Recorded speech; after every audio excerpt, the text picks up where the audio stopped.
Baik, Assalamualaikum warahmatullahi wabarakatuh.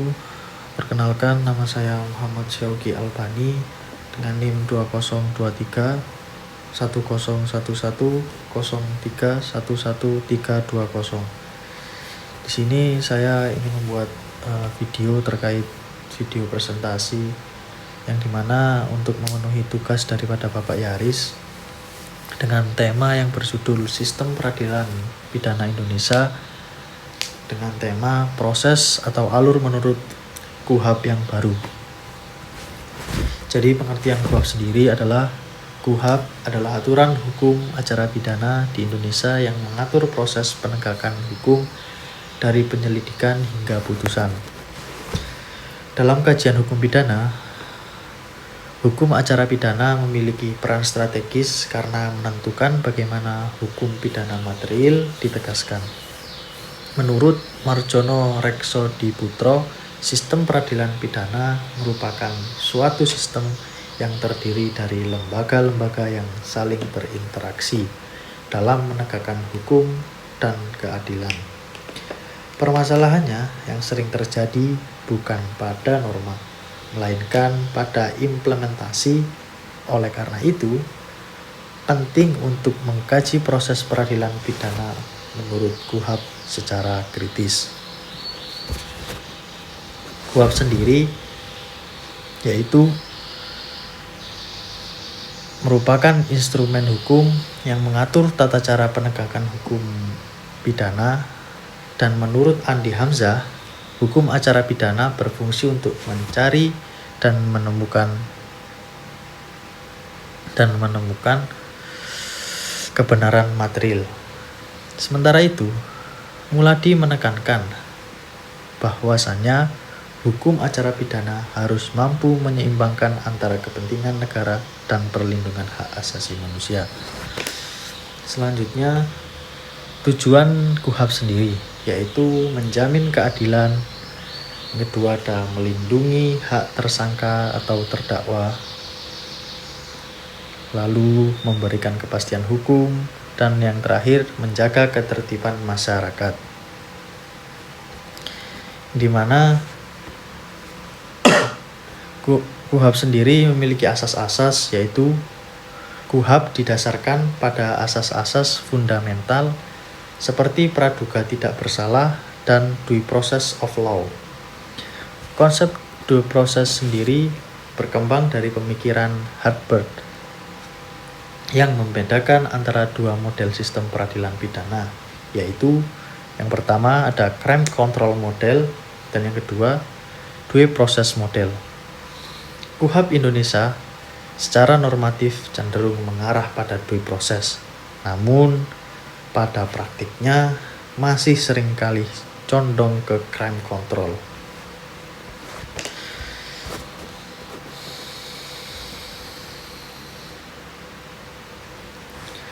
Selanjutnya ada tahapan sistem peradilan pidana, yaitu yang pertama penyelidikan, yang kedua ada penyidikan, dan yang ketiga ada penuntutan, keempat ada persidangan, dan yang kelima ada putusan, dan yang paling terakhir adalah upaya hukumnya itu sendiri.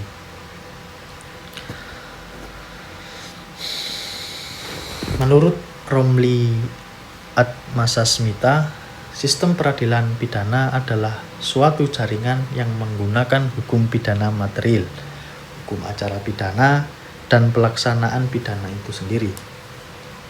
Yang artinya, sistem ini harus berjalan secara terpadu. Namun, dalam praktik di Indonesia, sering terjadi disharmoni antara lembaga dan penegak hukumnya itu sendiri. Selanjutnya ada alur proses pidana, yaitu laporan, penyelidikan, penyidikan, penuntutan, persidangan, putusan, dan upaya hukum itu sendiri. Secara normatif, proses pidana berjalan secara linear. Namun, menurut Sucipto Raharjo, hukum tidak boleh dipahami hanya sebagai aturan tertulis, tapi juga sebagai praktik sosial, yang artinya alur yang ideal seringkali berbeda dengan realistis di lapangan. Selanjutnya ada tahap penyelidikan. Tahap awal untuk mencari dan menemukan peristiwa pidana yaitu yang dilakukan oleh pihak kepolisian. Penyelidikan merupakan tahap awal dalam proses pidana. Menurut Yahya Harahap, tahap ini bertujuan untuk menemukan peristiwa pidana secara objektif. Namun, secara empiris, tahap ini rentan terhadap penyalahgunaan kewenangan karena minimnya pengawasan yang eksternal. Selanjutnya ada tahap penyidikan.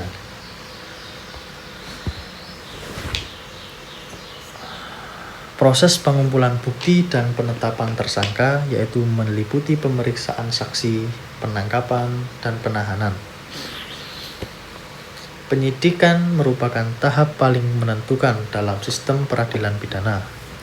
Menurut Adawi Khazawi, kualitas penyidikan dapat sangat menentukan kualitas putusan hakim itu sendiri. Namun, dalam praktiknya sering terjadi pelanggaran HAM seperti tekanan terhadap tersangka yang bertentangan dengan prinsip due process of law. Selanjutnya ada penuntutan, dilakukan oleh jaksa menentukan apakah perkara layak dilanjutkan ke pengadilan atau tidak. Dalam tahap penuntutan, jaksa berperan sebagai dominus litis, yaitu konsep ini menunjukkan bahwa jaksa memiliki kontrol atas perkara. Namun, menurut Barda Nawawi Arif, kekuasaan yang besar tanpa pengawasan yang memadai berpotensi menimbulkan penyalahgunaan wewenang. Selanjutnya ada tahap persidangan, yaitu pemeriksaan perkara di pengadilan yang dimana hakim menilai bukti dan mendengar keterangan saksi. Persidangan merupakan inti dari proses peradilan pidana. Menurut Sudikno Mertokusumo, tujuan peradilan adalah menegakkan keadilan, kepastian, dan kemanfaatan hukum. Namun, dalam praktiknya, ketiga tujuan ini sering tidak seimbang, terutama ketika kepastian hukum lebih diutamakan dibandingkan keadilan yang substantif. Selanjutnya ada putusan. Hakim memutus yaitu bisa bebas, lepas, atau bisa terpidana. Putusan harus berdasarkan bukti yang sah. Putusan hakim merupakan hasil akhir dari proses peradilan yang menurut Lilik Mulyadi, putusan hakim harus mencerminkan keadilan yang substantif, bukan sekedar formalitas hukum. Upaya hukum menjadi sarana koreksi, tapi juga menunjukkan bahwa sistem sebelumnya itu belum sepenuhnya sempurna. Selanjutnya ada upaya hukum, yaitu ada banding, kasasi, dan peninjauan kembali sebagai bentuk perlindungan hukum.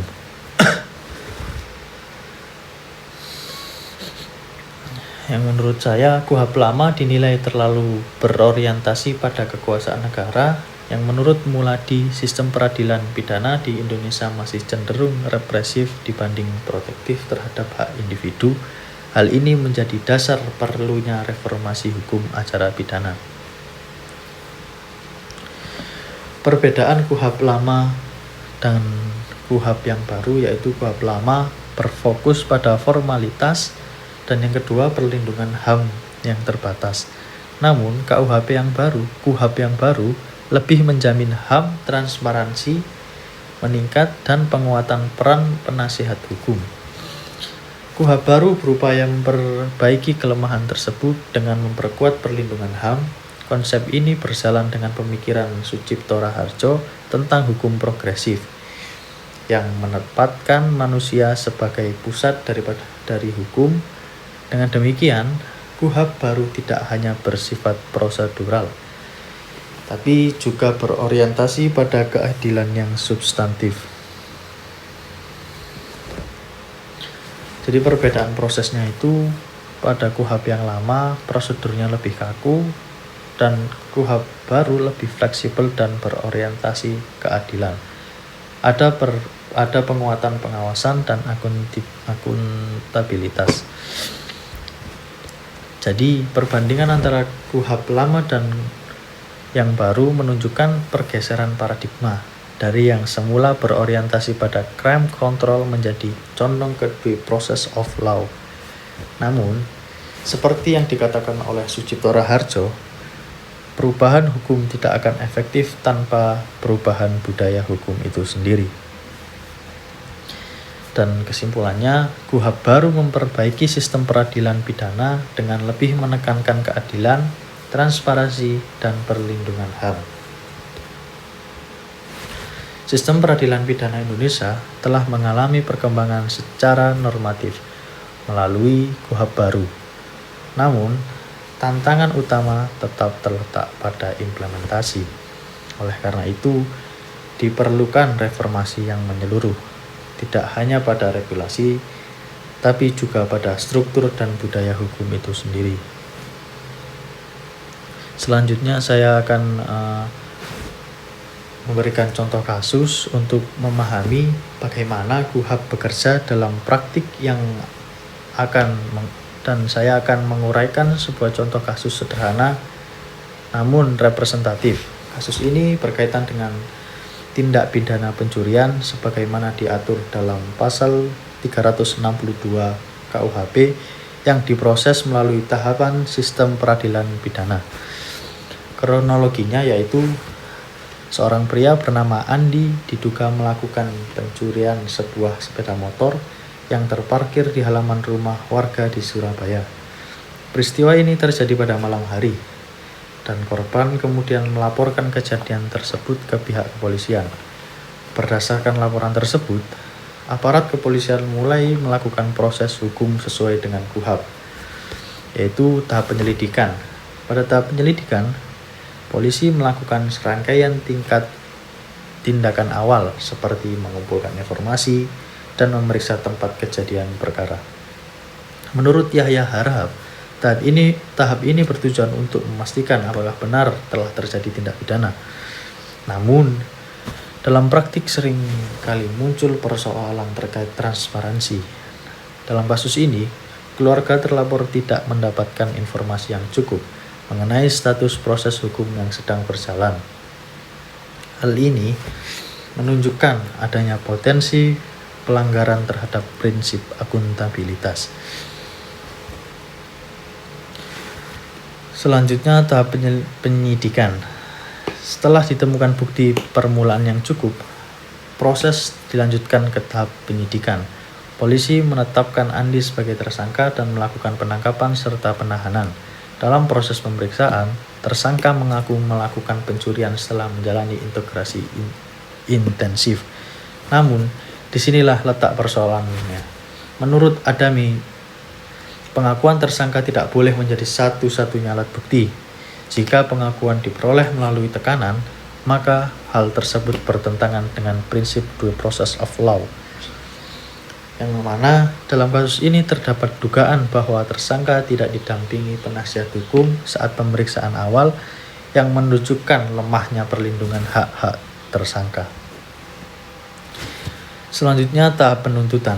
Setelah berkas dinyatakan lengkap, jaksa melanjutkan perkara ke pengadilan. Sebagai dominus litis, jaksa memiliki kewenangan untuk menentukan apakah perkara layak diajukan ke persidangan. Namun, dalam praktiknya, jaksa seringkali hanya bergantung pada hasil penyidikan. Menurut Barda Nawawi Arif, kondisi ini berpotensi menurunkan kualitas penuntutan jika tidak disertai evaluasi kritis terhadap berkas-berkas perkara. Selanjutnya, tahap persidangan. Dalam persidangan, hakim memeriksa saksi, barang bukti, dan keterangan terdakwa. Namun, dalam kasus ini, hakim lebih banyak merujuk pada berita acara pemeriksaan dibanding dengan menggali acara fakta secara langsung di persidangan. Menurut Sudikno Mertokusumo, hakim seharusnya aktif dalam mencari kebenaran material. Jika hakim terlalu pasif, maka persidangan hanya formalitas, bukan sarana pencarian keadilan. Selanjutnya ada putusan dan evaluasi. Pada akhirnya, hakim menjatuhkan putusan bersalah kepada terdakwa dan menjatuhkan pidana penjara selama 2 tahun. Yang mana putusan ini didasarkan pada alat bukti berupa keterangan saksi, barang bukti, dan pengakuan terdakwa. Namun, jika dianalisis lebih mendalam, terdapat kelemahan pada proses sebelumnya, terutama pada tahap penyelidikan. Menurut Lilik Mulyadi, putusan hakim harus mencerminkan keadilan yang substantif, bukan sekedar formalitas pembuktian. Analisis perbandingan KUHP lama dan KUHP yang baru, yaitu jika kasus ini dianalisis menggunakan perspektif KUHP lama, maka proses tersebut cenderung dianggap sah selama prosedur formal terpenuhi. Namun, dalam perspektif KUHP yang baru, terdapat beberapa aspek yang menjadi perhatian, yaitu hak tersangka untuk didampingi penasihat hukum sejak awal, larangan tekanan dan dalam pemeriksaan, dan yang terakhir itu ada transparansi dalam proses hukum. Dengan demikian, KUHP baru memberikan standar yang lebih tinggi dalam menjamin keadilan prosedural. Jadi, dari kasus ini dapat disimpulkan bahwasanya yang pertama, secara normatif proses telah mengikuti alur KUHP, namun secara substantif masih terdapat potensi pelanggaran hak tersangka. Yang kedua itu ada permasalahan utama bukan terletak pada aturan, tapi implementasi oleh aparat penegak hukum. Dan yang ketiga, pembaruan KUHP menjadi penting, tapi harus diiringi dengan perubahan budaya hukum agar benar-benar efektif. Kasus ini menunjukkan bahwa sistem peradilan pidana tidak hanya untuk berjalan sesuai prosedur, tapi juga menjamin keadilan yang sesungguhnya. Dengan demikian, KUHP harus dipahami tidak hanya sebagai aturan, tapi juga sebagai instrumen perlindungan hak asasi manusia. Nah, untuk memahami dinamika sistem peradilan pidana secara lebih komprehensif, perlu digunakan pendekatan yang teoritis. Salah satunya yaitu teori yang paling berpengaruh adalah pemikiran Herbert Baker yang membagi sistem peradilan pidana ke dalam 2 model utama, yaitu crime control model and due process model. Kedua model ini merepresentasikan 2 pendekatan yang berbeda dalam menegakkan hukum pidana.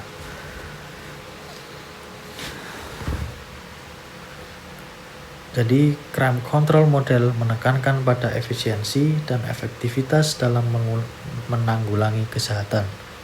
Dalam model ini, tujuan utama adalah menekankan angka kriminalitas dengan proses yang cepat dan tegas. Ciri-cirinya yaitu antara lain proses yang cepat dan administratif, kepercayaan tinggi terhadap aparat penegak hukum, dan menekankan pada pengakuan tersangka, dan yang terakhir minimnya kontrol terhadap tindakan aparat. Menurut Herbert, model ini mengibaratkan proses pidana seperti assembly line, yaitu sistem yang mengutamakan kecepatan daripada ketelitian, namun kelemahannya adalah potensi pelanggaran hak asasi manusia seperti salah tangkap atau penyiksaan dalam proses penyidikan. Yang kedua ada due process model. Sebaliknya, due process model menekankan perlindungan hak individu dan keadilan prosedural. Dalam model ini, setiap orang harus diperlakukan secara adil dan dianggap tidak bersalah sebelum ada putusan pengadilan. Yaitu ciri-cirinya meliputi proses yang transparan dan terbuka, hak atas bantuan hukum, dan yang ketiga larangan penggunaan bukti yang diperoleh secara tidak sah. Jika dikaitkan dengan sistem peradilan pidana di Indonesia, KUHP secara normatif lebih dekat dengan due process model. Hal ini terlihat daripada adanya prinsip Yang pertama yaitu praduga tidak bersalah, hak atas bantuan hukum. Yang ketiga, ada pembuktian berdasarkan alat bukti yang sah. Namun secara empiris, praktik di lapangan seringkali masih mencerminkan crime control model, terutama pada tahap penyidikan. Dengan demikian, perdebatan antara crime control model dan due process model bukan sekedar teori, tetapi menjadi alat analisis untuk menilai sejauh mana sistem peradilan pidana di Indonesia telah berjalan secara adil, dan pendekatan ideal bukan memilih salah satu secara ekstrim, tapi juga menemukan keseimbangan antara efisiensi penegakan hukum dan perlindungan hak asasi manusia itu sendiri. Dengan pendekatan teoritis dan analisis kritis ini diharapkan pemahaman terhadap KUHP tidak hanya bersifat normatif, tetapi juga konseptual dan empiris. Mungkin sampai di sini saja video presentasi daripada saya. Mohon maaf atas banyak sekali kekurangan. Wabillahi wal hidayah. Wassalamualaikum warahmatullahi wabarakatuh.